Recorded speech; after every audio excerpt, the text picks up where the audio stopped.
بسم اللہ الرحمن الرحیم۔ عزیزوں کارب، آج ہم اس باب کے اندر موجود ہیں جس میں آقا کریم صلی اللہ علیہ وآلہ وسلم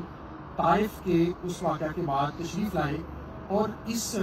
باغ کے اندر کھجور کے درخت کے نیچے بیٹھے، اور وہ ایک عیسائی نوجوان ہے جو انگور آقا کریم صلی اللہ علیہ وسلم کو پیش کیے، تو وہ یہی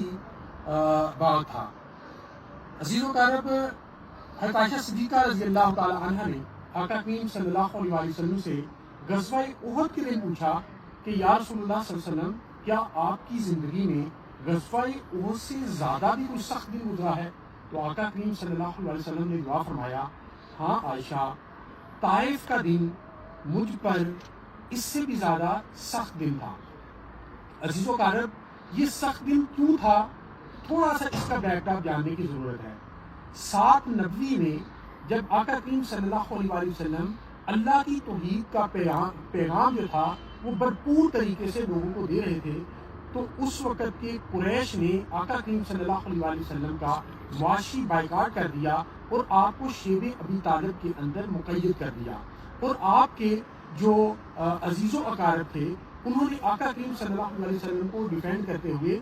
بھی اپنے آپ کو وہاں پہ مقید کر دیا۔ آپ کے خاندان کے ساتھ لوگوں نے رشتے کرنا بند کر دیے، معاشرتی اور معاشی بائیکاٹ کر دیا، اور یہ 7 نبوی سے 10 نبوی تک چلا، اور جب 10 نبوی آیا اس وقت اس سال کو عام الحزن کہتے ہیں،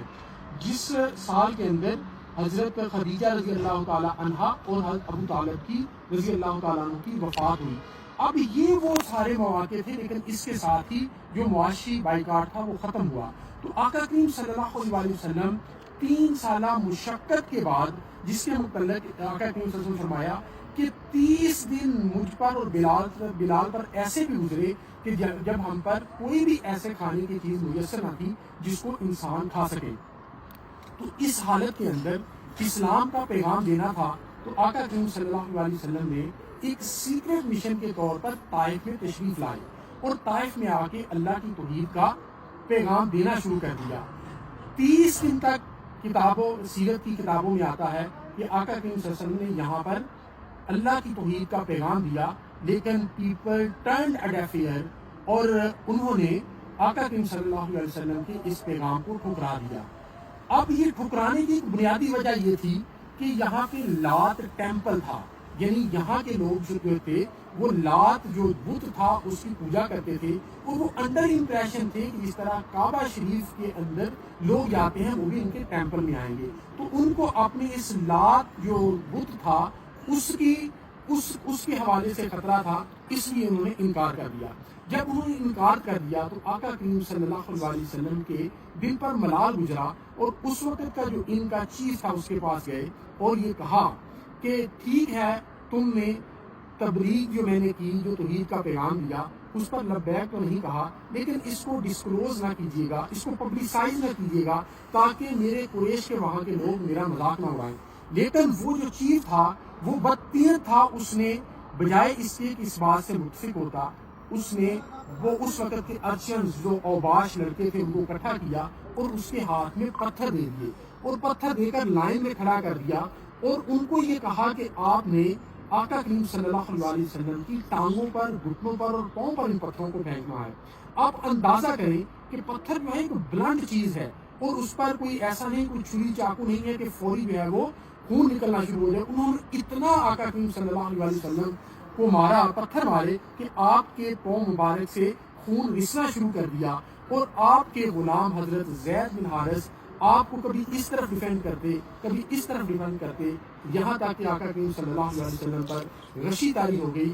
اور آپ بے ہوش ہو گئے۔ پھر بھی وہ جو اوباش لڑکے تھے وہ پیچھے نہ ہٹے، انہوں نے 2 لڑکوں نے آقا کریم صلی اللہ علیہ وسلم کی بغلوں سے اٹھایا اور آپ پر مزید ٹارچر کیا۔ آقا کریم صلی اللہ علیہ وسلم جب اس باغ میں تشریف لائے تو آپ کے سارے جو پاؤں تھے وہ لہو لہان تھے، اور آپ کا جو جوتا تھا، سیرت کی کتابوں میں لکھا گیا ہے کہ اس کو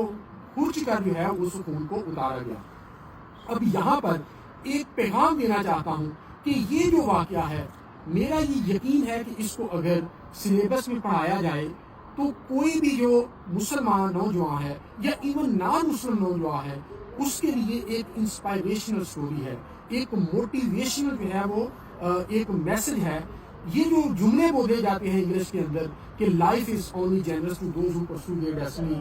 ان کے لیے اور یہ جو کہا جاتا ہے کہ every cloud has silver lining. تو اب اس کو اگر دیکھا جائے تو آقا کریم صلی اللہ علیہ وسلم جب یہاں پہ تشریف لائے تو حضرت جبریل علیہ السلام تشریف لائے اور ان کے ساتھ ایک اور فرشتہ تھے۔ انہوں نے آقا کریم صلی اللہ علیہ وسلم کو سے گزارش کی کہ اللہ رب العزت نے آپ کا یہ سارا واقعہ دیکھ لیا ہے اور ایک میرے ساتھ فرشتہ بھیجا ہے، اگر آپ حکم کریں تو یہ جن پہاڑوں کے پتھروں سے انہوں نے آپ کو لہو لہان کیا ہے انہیں دونوں پہاڑوں کے درمیان کو کچل دیا جائے۔ لیکن آقا کریم صلی اللہ علیہ وسلم نے جو آپٹیمسٹ تھے انہوں نے یہ کہا کہ نہیں، ان کو کچلا نہ جائے، میں امید کرتا ہوں کہ یہ نہیں تو ان کی اگلی نسلیں جو ہیں وہ ایمان لائیں گی۔ تو عزیز و اقارب، یہ وہ ایک پیغام ہے جو کہ ہر مشنری کے سینے میں ہونا چاہیے اور ہر مسلمان نوجوان کے ذہن میں کنندہ ہونا چاہیے کہ life is only generous to those who pursue their destiny, کہ آپ بڑھتے جائیں، آپ مشن کے ساتھ اٹیچ رہیں اور بالآخر آپ کا جو سچ کا پیغام ہے وہی فتح یاب ہوگا۔ تو عزیز و اقارب، میں نے مناسب سمجھا کہ آج ہم یہاں پہ تشریف لائے ہیں اپنے دوست عامر ویلک صاحب کے ساتھ، رانا اکرم صاحب کے ساتھ، جو حاجی ماجد صاحب نے تحفہ کے طور پر دونوں دوست آج انہوں نے ہمیں یہاں کی زیارت کی، ان کا بھی شکریہ ادا کرتے ہیں اور آپ کا بھی شکریہ۔ Thank you.